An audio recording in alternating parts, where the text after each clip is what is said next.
All right, Happy New Year, Happy 2024. It is your boy Shamar, and welcome to another episode of the Heavy Podcast, episode number 3. I got a very special guest here today, but before I do that, you gotta pray, you gotta read scripture, of course. So, Father, I thank you for this day.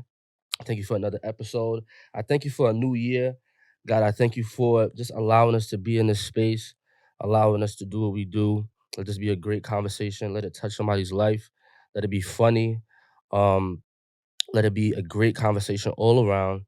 And Lord, touch this person that I'm about to interview and touch me also. In Jesus' name, amen. All right. So scripture for this episode is Proverbs 16, verse 21, and it says, a wise person gets known for insight. Gracious words add to one's reputation. So, you have people who are wise in your life and they are known for that wisdom. They are known for the advice that they give you and you want to call them all the time. So that segues right into the person that I have here with me today. This man is the CEO of CTC Productions. Okay. He is the musical director of the infamous Calvary Tabernacle, okay, on Hempstead in Long Island. He is a great man of God. He loves the Lord. He's good at music. He is a renowned keyboardist and organist around the musician world. And I thank him for being on the show today because it's been a long time since I asked him to be on. And we finally doing it in a whole new year. It's not my fault.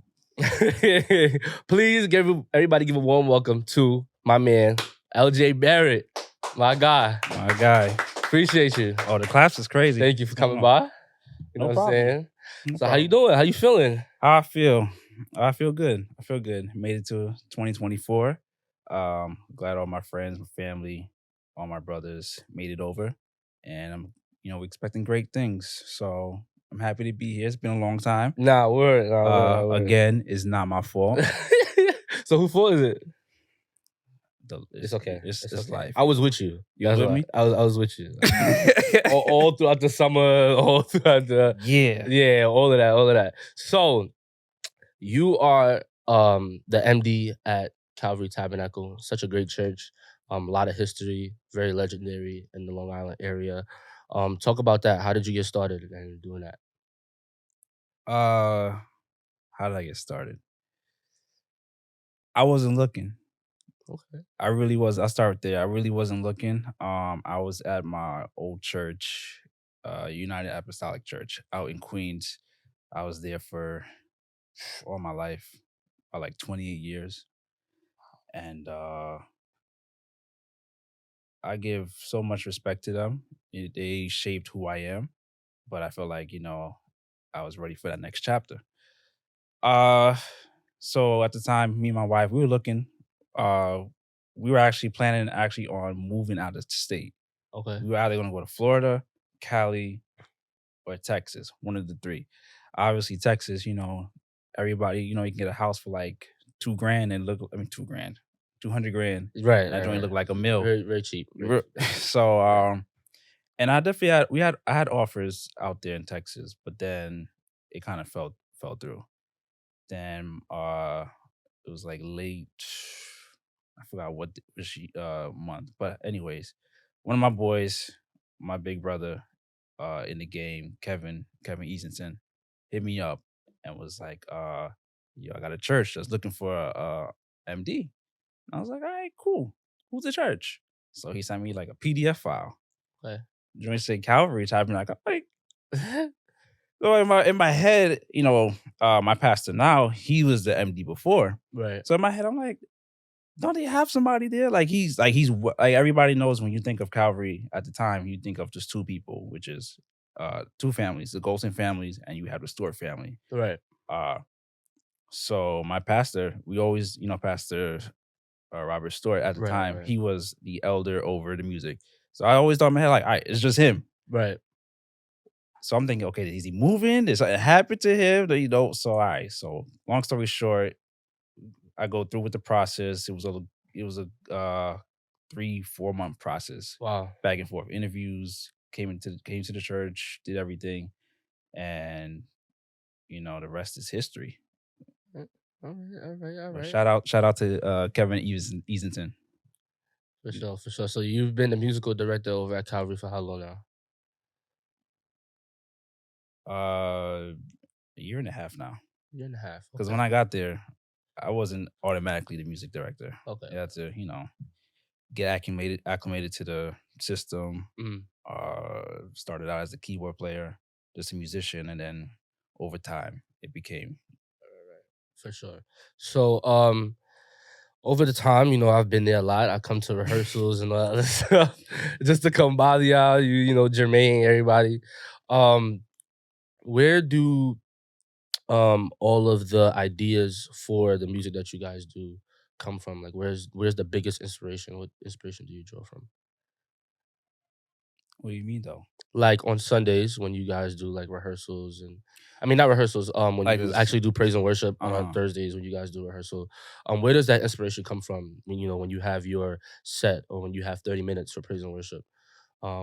Where do you draw your inspiration from to direct the people that you have? um, really, first it starts off from having a prayer life. You gotta Right, definitely pray. You can't just go up there and just be like, all right, we're gonna do X, Y, and Z. And if it doesn't really align with first, if it doesn't align with the vision that the pastor, the bishop have, everything gonna fall apart. right, Secondly, you got to build that synergy and that chemistry with your team. You can't uh you can't just be like, all right, do as I say, right. because they're gonna look at you like, who are you? And so you got to build that synergy, that chemistry, not just with the band, but also with the singers. You got to build it with the media team, because sometimes singers don't know the words, or they Right. forget the words. Uh. And if you don't have the media team, say, hey, the next slide, Right, they could just be able to like, no, figure it out yourself. So building that synergy, that chemistry, and honestly, just experience. right. Absolutely, absolutely. I saw that chemistry and that synergy firsthand in the summertime when you guys did two concerts over at it was at the amphitheater Yeah. in Nassau County. Um, speak about those experiences. You guys opened up for Boys to Men, and you guys also sung background for was it Billy Joel's band? Billy Joel's band, yeah. Right, absolutely. Those are two world renowned singers, bands, Mhm. musicians. Talk about those experiences and what Well, you did to get there. before I even get there, I gotta give you shout out to, Bishop Golson, Pastor Stewart. Right, right, right. They paved the way. Uh s- you know, Before I got there, there was always, they were known for the choir. Mhm. They were known for music. You have Tri-State that happens every year. They were known for that. And so that's how they built that influence. And that's how we got the opportunity to now open up for Boys to Men and sing along with Billy Joel's band. Right, Uh, so they always did a lot of Nassau County events. They were huge with what's his name? Tom Swazi. okay, So they were huge with that. Um, Anytime he would win in office, they were like his choir, open up, do everything for him. So how that came about is somebody called Pastor okay, Stewart and was like, listen, we want the choir to be a part of the summer concert series that we're doing. right. And we want you guys to be a part of the choir opening up for this artist. So we're like, okay, who's the artist? Oh, we're not sure yet. So we'll let you know. So it's like, okay, let's get the choir together. We're gonna sing. We got it set. So the way it started off was, okay, it was gonna be this big Nassau County choir. Okay, It's like, all right, cool. Then they're like, yeah, can you guys just open up for the artist? I'm right. like, okay, cool. Who's the artist? Mhm. They don't know. We don't know. It was like, all right, cool. We're gonna go with it. We're gonna do whatever. So started off with just, all right, just come up with two songs. So like, fine. All right, choir, we're gonna do two songs. Mhm. Fine, cool. week before. Yeah, I got a 20-minute set. Um, you gotta do at least like 5 songs for us opening up for this group. Like, okay, cool. Not cool because at the time it was like, all right, we don't know the stage setup, we don't know all these other like Right. logistic stuff. They were still trying to figure out from the artist what's going on. hmm Then now, days before we find out it's Boys to Men. Sheesh. Okay. The nerves. Everything went from calm to I was a nervous wreck. Right. And then it was a lot. It definitely was a lot in that moment. But when you have somebody in your corner Right. that's been there before and can walk you through, all right, listen, calm down. Right. This is how you do it. This is the way it's gonna happen. And that's really what Pastor Store did because he's been there before. So he walked us through it. All right, cool. Got the songs. Went to the event for Boys to Men, opened up. And before we even get there, we're on the stage, hmm it was like a good calm 5,000 people. Like, Sheesh. sheesh. That's crazy. He's Yeah. like, man, that's nothing. I opened, they opened up for 16,000. All right, that's cool. The concert starts 7:00. 7:00 we go up. I'm like, nah, this don't look like $5,000. This look like more like, at least 15, Right. 20 maybe. Right. So we go up there, we do our set. That was another thing. We had no drums. We had one keyboard. Everything was track. And then now the my concern was like, okay, is the choir going to hear the track? Right. Because we didn't have. Okay, another story, another side story. Okay. Because you were there. Yes, I was. You have the big stage, right. for Boys to Men, and then on the corner. All right, there you guys are. So everybody else that was doing their stuff was on this other stage, this other platform, and all right, we had 3 speakers for a 45 member choir. Right. So concerns like, okay, are they going to hear the track? I had to, at the moment, I had to play the track through my phone.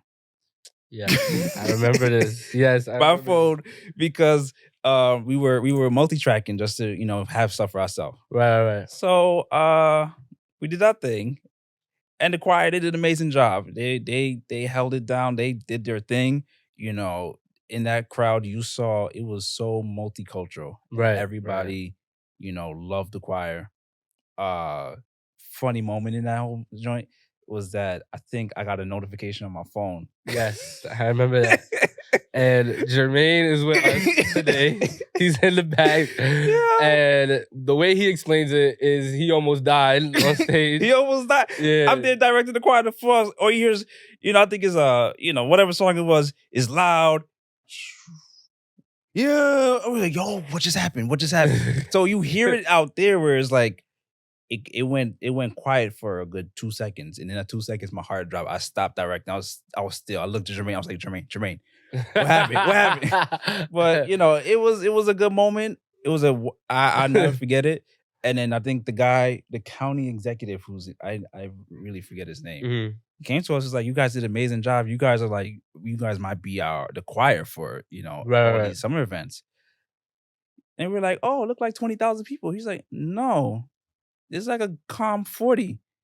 Sheesh. I was like, 40,000. 40? Eisenhower Park. Bro. I walked out there. It started because I was like, all right, I'm done. I'm going home to sleep. I didn't even stay for the Boys to Men thing. We didn't either. But I heard it was really good. Yeah. But as I'm walking, you just see, you leave one level, it's packed out like 10,000, 20,000. Right. You go to another side and you just see crowds of people. Right. And people still trying to get in. Yeah. And they couldn't even let them in. It was like, nah, you got to go to like field 8. Yeah. And if you know and if you know Eisenhower Park, there's fields for days. Yeah, huge. And then after that, we get a call 2 days later. Listen, we want you guys to open up for Billy Joel's band, Lords of 57th Street. We want you guys to sing with them, like sing behind them. So we listen. We got a I think it was America the Beautiful, Yes. and it was amazing. I think one of our singers, Simone, she actually did a solo with the. Right. So it was an amazing experience.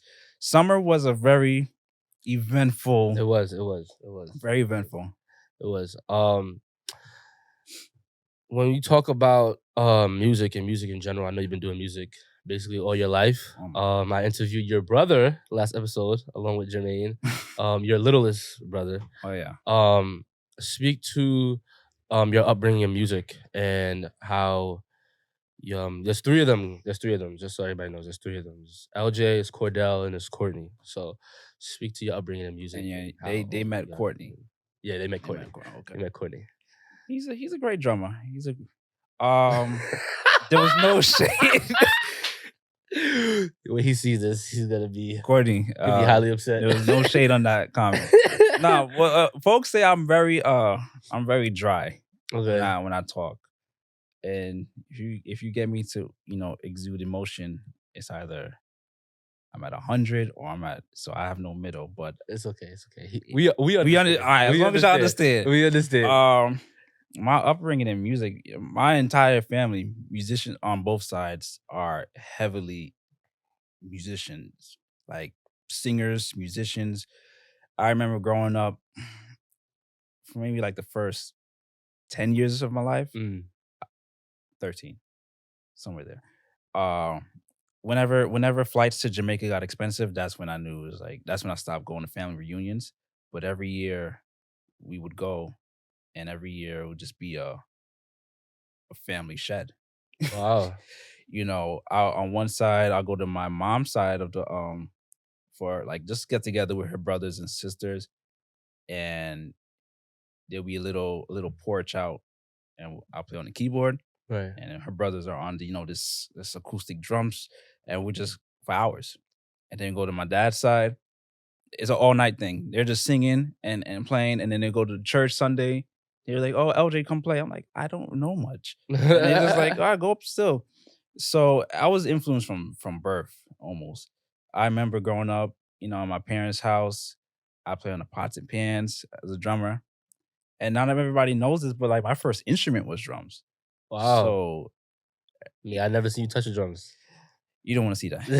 Nah, you don't want to see that right now. You don't want to see that. I wasn't even, that good, but I just love drums. Right. I loved it because, at my old church, all my friends, we all got started on drums. We all watched, shout out David Grizzo. In every aspect of my life, in all my, different ages, there was somebody influencing me. So when I got to now church with all my friends, it was, David Grizzle and them, the influence on drums. Y'all know David Gray, Chris Gray, all of them. Of course. Shout out their to the pops, family. He was a heavy influence on us. Right. He got us started. He made a UAC band. That band was almost 13 people deep. Sheesh. From trombone, acoustic guitar, flute, violin. We were traveling, going around. And, after a while it died down. But the core group, me, Chris Gray, Maurice, Steven, Courtney, Cordell, we stayed around and we started going around. And then now we're in, what was it, like 18-year-olds. All we knew was music. We'll play in a service. There were times we would play like Pocahontas and Disney stuff. Wow. During church? During church. Oh, y'all are bugging. They're singing, and they caught the spirits of Pocahontas? That's how you know. You musicians playing. Musicians playing stuff. Yo. When they start with intros with Earth, Wind, and Fire and all this other stuff, you think it's of God. It'd be really secular. It was so bad. Like, folks came to us during the service like, are y'all playing what I think you're playing? And we're like, yeah, we are. And it'd be, we used to go to a very heavy Jamaican church. Okay.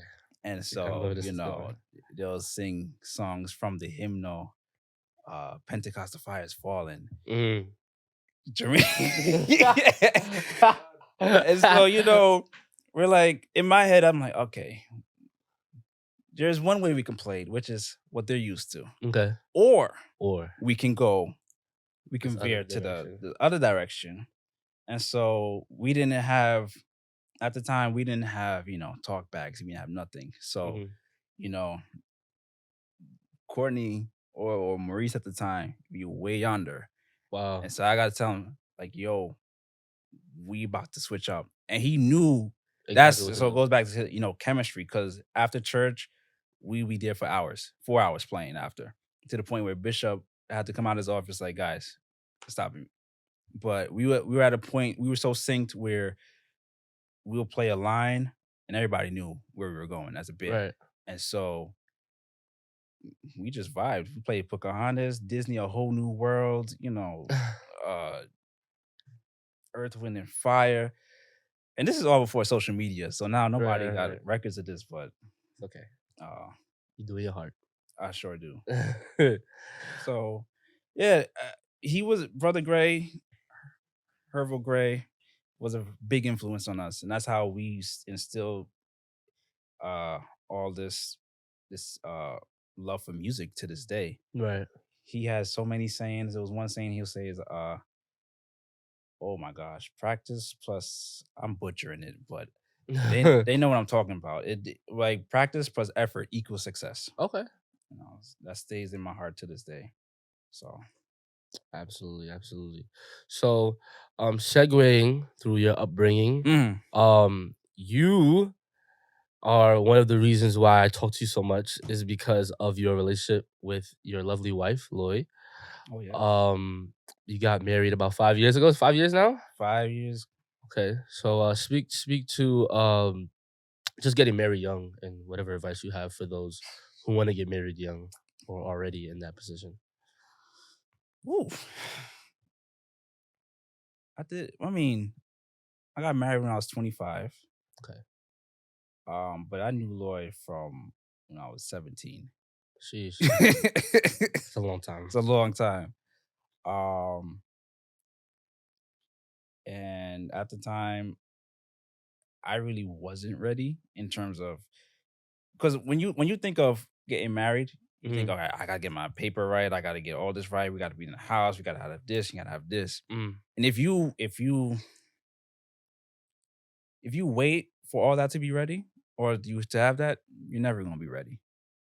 So That was a gem. That was a gem. yeah, you're never gonna be ready. If you're gonna wait, oh, I wanna have the house, I wanna have, the car, the picket fence. Mm. I mean, in today's economy, good luck. Yeah, right. Just to get a house, you need to make like 100 grand. That's what it feels like Right, to me. right. But my advice, first of all, I'll say, keep God first. Mm. Keep him in it. Seek him, seek wise counsel. Marry your best friend. um, and make sure you guys. I read something the other day where it was saying that during the dating phase, you need to ask those hard questions, Right, because if you wait till you're married, it's too late. right. So I rather you ask those hard questions, like, okay, what do you see? Where do you see yourself in 5 years? Or do you Mhm. do you want to have kids? Or do you even like kids? Right. uh how many, where do you see yourself, as job wise, where you want to see yourself in your career? Uh do you like to travel? Right. Are you adventurous? It's like all these little things you need to know what you're getting yourself into. Obviously, people do change. The person I was when I was 25, I'm not at all Okay. today. I would hope Um, so. I'm not at all. But just really seeking wise counsel. Don't go to somebody that's single. Mm. Please don't go to anybody that's single. It's that's a recipe for failure. Don't go to nobody that's single. Or that's been in, like, all right, never mind. Anyways, continue. Scratch that. Excuse me. So You when it good? comes Need to water, no, bro? no, no, I'm all right. It's just a laughing. It's the laughing, you know. Laughing. All right. when you have different elements in today's relationship, like relationship game, like social media, different TV shows, movies, music, the things that we listen to, things that we hear, things that we consume, the clothes that we wear, the shoes that we wear, things like that. How do you think it's different from when you got married 5 years ago to how it is now? It's really different. Like I'm gonna be honest, bro. It's kind of scary to me. Are you happy that you got married early? Oh no, I'm Like really before happy. this Really era? happy. Okay. And you know the way you making it sound, make it feel like I'm 40, bro. You make it really feel like I'm 40, bro. It's okay. It's okay. But you know, levels put age on you. That was a gem. Continue. what I'll say is almost night and day. Right. You know, I look at some of these videos I see on social media, and there was one. I think everybody's seen this one where this guy asks, you know, they're asking random ladies, how much does a man have to make? Yes, I've seen this. I see one person said 10 mil. $10 million? $10 million. I said, in which moonland country? Listen, you've been fresh out of luck with me. You know, I seen folks say, you know, 500 grand and 200 grand. And do you know how hard it is for like fresh out of college to make Right. 200 grand? Right. Like, all right, if you're cyber technology, you know, security or something, if you're in one of those, you know, technology or something, I can understand that. Obviously there's so many different career choices where people are making that bread right out of college, which that's fine. But fantasy and reality is becoming so warped. Right. And that's where social media is playing a big game. For us growing up, when I was coming up,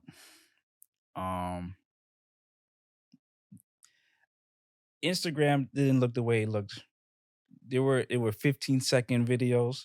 You know, you had Vine, you had Skype. Oh, I loved Vine. Those are the days. You know, Periscope was still a thing. Wow. and folks, you know, if you wanted to meet up, you met up. You know, I don't even think iPhone had FaceTime at the time. Like, you know, there were. I remember. I'm really aging myself. It's okay. Where you're not that old. Where I had to call you after 9 p.m. so that the minutes don't go up on the phone. And then there'll be times where the three-way call, like I call you, you call Jermaine, then you call Courtney, and then Courtney calls somebody else, just so that we all 10 people can be on the phone, you know, or gone are the days where all the bikes met up at one house. Right. Right. I sound old school. It's okay. It's okay. It's okay. That's what Listen, that's what I feel like it is. Polygamy and monogamy are two different things. And Sodom and Gomorrah, bro.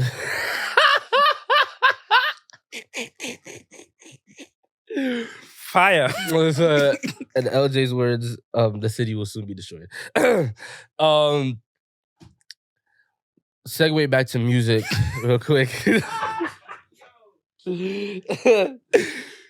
Speaking of relationships, me and you both work with somebody who we have a very great relationship with, Miss Kim Damaj. She just did a record for Calvary. Oh yes. Entitled "Oh Holy Night." Her own rendition of it, you know, with a little LJ magic. Speak about making that record and how it came to be. Wonderful record. when we looked it up, when we were looking up the song, Yes. because what happened was there was many different options that we could have gone into, but "Oh Holy Night" was the choice that we thought was the right decision to make. With that said, I never knew how many versions of "Oh Holy Night" there were until Until you made it. until I made it. Oh God. There are s- I kn- I I'm mean, it's an probably old song. it's a old, yeah, Yeah. but there's so many versions. I counted on iTunes, let's say like close to 65, Wow. and I'm probably missing. Then you have Spotify. You have all these other different. Right. Right. Right. But the I guess in my view, the sad Mm-hmm. part about it was that they were all the same. Mm. Every last one of them, different key. Maybe they had a little swingish, but Mm. relatively it was still the same. And I, my whole life, I never liked to be boxed in. I never liked to be in uh, a category with everybody else. I remember one time. I'm gonna come back to the song, Okay. but I remember growing up, I was at a rehearsal at my old church, and I was playing keys, and one dude was like, "Uh,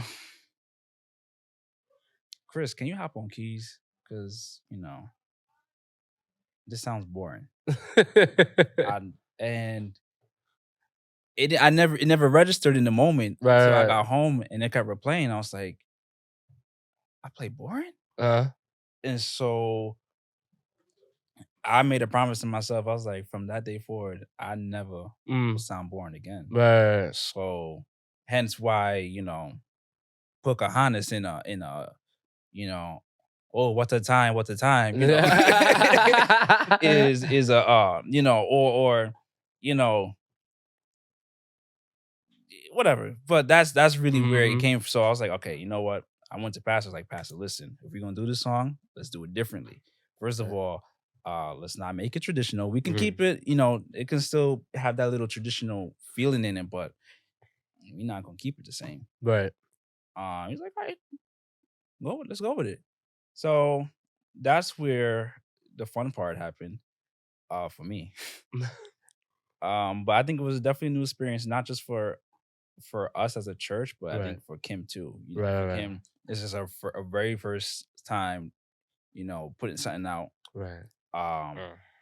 you know, a song that she's sung, Mhm. all her life. Now in your mind, you have to, tell yourself, okay, listen, I'm about to do something different, and then trust the process and believe that what I'm about to put out is really going to, you know, make a dent Right. in the music world. Right. Right. Right. Right. Right. Absolutely. So it was an amazing experience. Shout out to all that were a part. Uh, the vocal part of it. If you listen to it, Mm. shout out Jonathan Douglas, my boy Johnny. Yeah, for sure. He Helped her with he everything. came through and Yeah. made it almost sound like it's a second version of Take Six. Yeah. CJ Ebony, Right. even Jermaine. Yeah. Shout Uh, out my boy JB.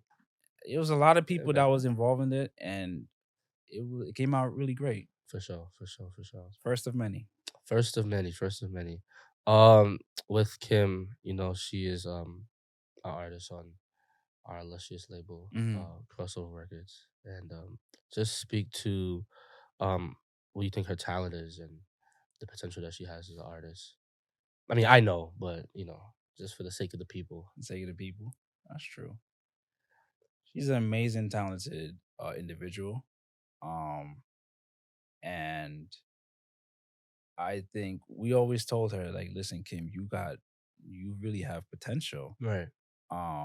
You just need to really believe in yourself. Mm. And I think during this whole process with the song, Christmas song, she grew. Hmm. She grew um in every shape. And the sky is the limit. She got what it takes. She definitely, her confidence grew. singing ability, went up a level, Right. and then having the right people. That was the biggest thing. Having the right people Right. Right. in that room Right. or it's like in her life, it helps a lot. Right. Made a difference. Made a Absolutely. big difference. So I'm excited to see what's gonna happen next for her. I'm there for her. She got my full support, and I'm proud of what y'all are doing at Crossover Records. Appreciate it. Excited to see what's next for y'all. Thank you for the free promo. Heard it here first. LJ Barrett, CTC Productions. Thank you. Continue. That's all I gotta say. Man. Shout out to Crossover Records CEO Thank you, man. Shamar. Thank you, man. President Jermaine. We trying, yeah, my boy JB. Baby. When you are doing projects like such as Oh Holy Night, choir projects that you did when you first became musical director with Pastor Stewart and the entire choir, as you look forward to 2024, and I know it's just January, but what do you feel could potentially be the evolution of music when it comes to Calvary Tabernacle, as well as just in general with gospel music, Christian music? Evolution of gospel music as a whole. Well, evolution of Calvary music and Okay. evolution of gospel. I'll be honest, I ain't gonna touch that one. I'll just touch Calvary. Okay. Which is we're gonna make a real dent in it. And we wanna our blueprint has always been the choir. Choir music. And for me, I noticed I'm not the greatest when it comes to history with choir music. Okay. I just know I'm fans of Ricky Dillard. I'm fans of, Vincent Bohannon. Right. And, shout out to them both. Especially I look at that right there with Ricky Dillard, how he's paved the way for us, in my generation right now of those that love choir music. And then you look at Vincent. Vincent changed it. He's making his mark. Right. And for me, that inspires me. It's like, okay, if they can do it, we can do it. Absolutely. And with God's help, we're gonna actually make it. Right. And so it all goes back to being together, synergy, chemistry, being on one accord, the vision, casting the vision, and everybody buying in on that vision. Right. And we're gonna be good. We're gonna be good. I like that. I like the confidence in that. Right now we're in the process of remastering our Yes I Know single. Okay. That was out featuring Monique Walker. We're also Shout out Monique Walker. Shout out Monique Walker. Yes. A voice. Talented. Oh my gosh. A voice. Legend. Also, yes, with Kim, she was the first of our Christmas EP. So come end of year, we're gonna actually put out a whole Christmas EP featuring 3 more of our singers. Calvary Choir is gonna make an appearance on it. We have a lot in the works that we're trying to push out, both on the Calvary side and on Tri-State side. Okay. So Okay. When it comes to your music and your production company, CTC Productions, speak about that a little bit. Shine a little light on that. My music. I've had many questions about that one. Many questions. I've always had a desire to put out music, and when I put out Levi's Hymn, that one, I didn't think it was gonna go that far. To be honest, cause fire. I dedicate that song, really to my grandfather. His name was Levi Barrett, and he was the OG when it came to music for our family. And So I was like, what better way to dedicate a song to him than, really put something out that really showcases Levi. Right. And that's a whole big thing in scripture. When they go out to battle, Levites Levites. they were out first. Right. So when it came to my music, I definitely put it out, and I loved the support that I got from it. But then you get that imposter syndrome. See?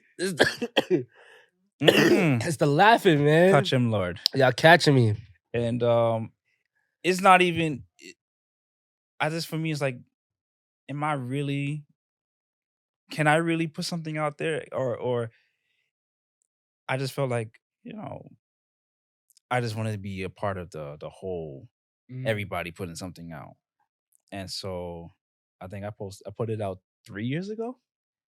It's been that long, and I haven't. Dang, it's been a minute. It's been a minute, yeah. It seemed like it was recent though.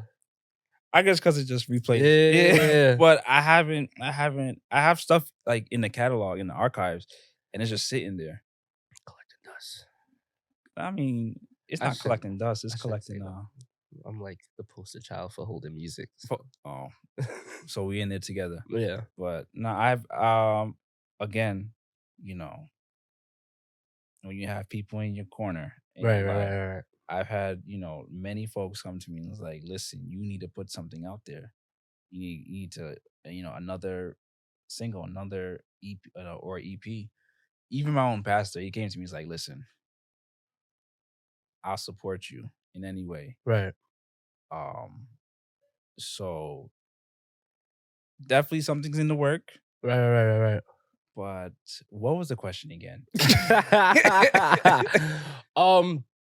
So as much as you have CTC Productions, just speak to your own personal evolution in music, and what can we expect from LJ Barrett within the next 2 years, musically? My business, CTT Production, started out as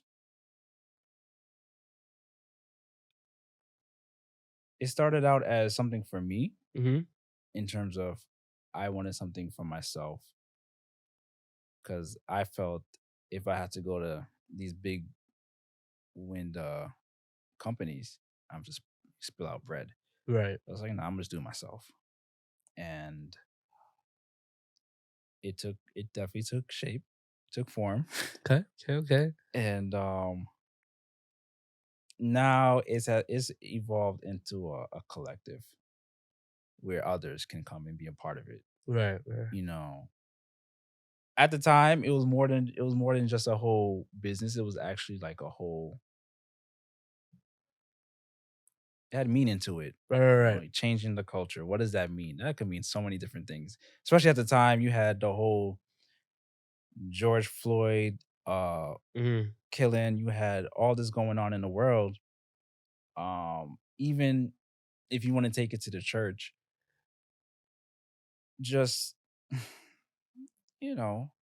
some things is let's change the way we do things. The culture, at the time, I didn't like where it was going. I was like, let's change this up. I felt like a Malcolm X at the time. Okay. Yeah, like I said, Yeah.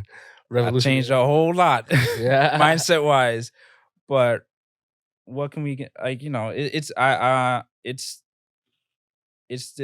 I said, it's become a more collective thing, where folks who feel like they want to put something out, or they feel like they can make a change, they can make a difference. All right, let's do it together. Right. Let's put something out. Right. Musically, next 2 years,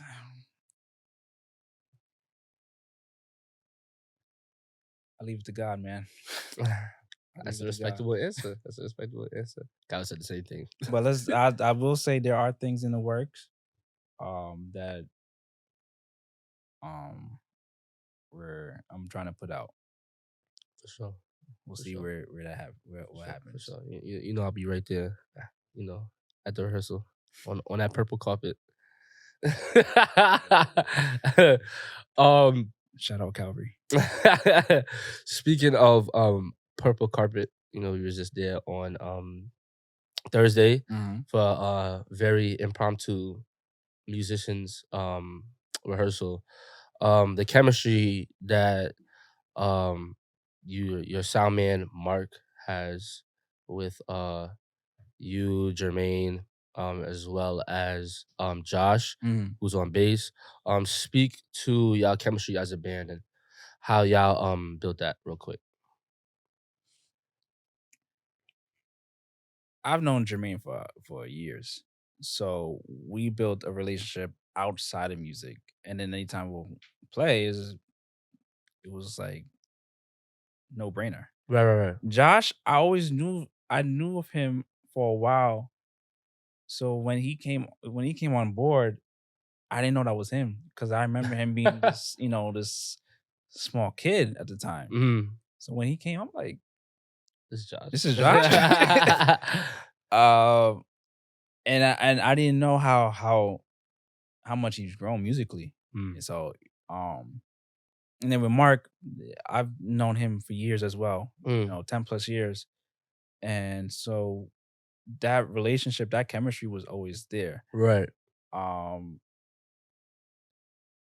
Now piecing together everybody into one, that's where you definitely need band rehearsals. You need to understand each other's lingo. You got to understand their tendencies of, okay, Josh likes to do this one lick. How can I now incorporate that in or Right. Jermaine, he goes to the whatever. Yeah. I love to go to the Jermaine four, be wildin'. or Marcus Churchy. So now Right. it's trying to now get everybody together, The different different styles, and incorporate it into one, and then we all evolve. Especially at Calvary, we are very, we love to have praise and worship. We definitely love to, feel after God, make sure his spirit is there. Right. So we can't just be singing just straight church all the time. I hear that. Or you can't just sing like there's every church is different. You can't just Right. singing. Some churches they love CCM. I'm not bashing any style. Some churches love, they have like different cultures or whatever. Right. So it's now as a band meshing the two together, and then as an MD trying to now piece it all together. So it takes time. And when everybody's willing to work together on it and make sure it's there's no like I'm better than you, so listen to what I'm saying, Right. or so that's really where it is. But chemistry is a big part, and willing to play as drumline, one band, one sound. Amen to that. I hear that. So, any last words before we end this wonderful conversation? Yeah, I had a great time. I had a great time. Any last advice for the people? The stuff that you give to me all the time when I ask you. But you ask me some random questions. I do, but it's me, man. It's me. I'm random. Keep God first. That'll be my last thing. Always do it unto the Lord, not unto man. And anything that you're doing, even if it's just you're producing a record, don't do it for man, do it for God. Even relationships, people are people, right? And you just gotta remember that. You have to remember that, and also remember is unto the Lord. Right, for sure. Well, LJ, thank you, man. Finally got to interview one of my OGs, man. Appreciate it. All right, ladies and gentlemen, thank you for watching another episode of the Heavy Podcast. It has been an absolute pleasure to interview you, man. For more episodes, you can, go on the page. We're doing episodes all year.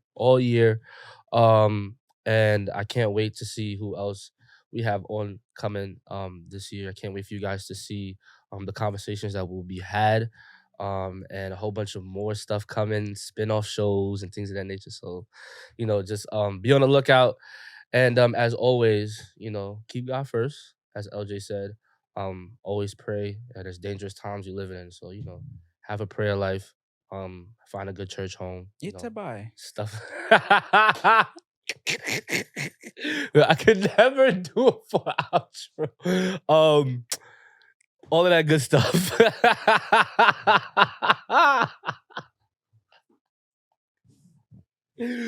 All of that good stuff. So thank you for watching that episode, and I will see you on episode number 4.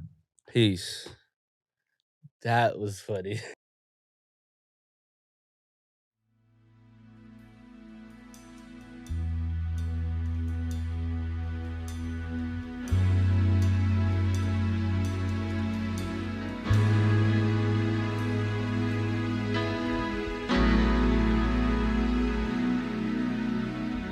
God has been so good to me. His promise never failed on me. Tell my soul you're all I need.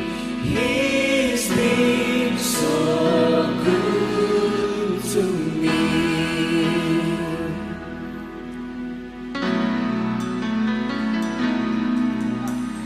God has been so good.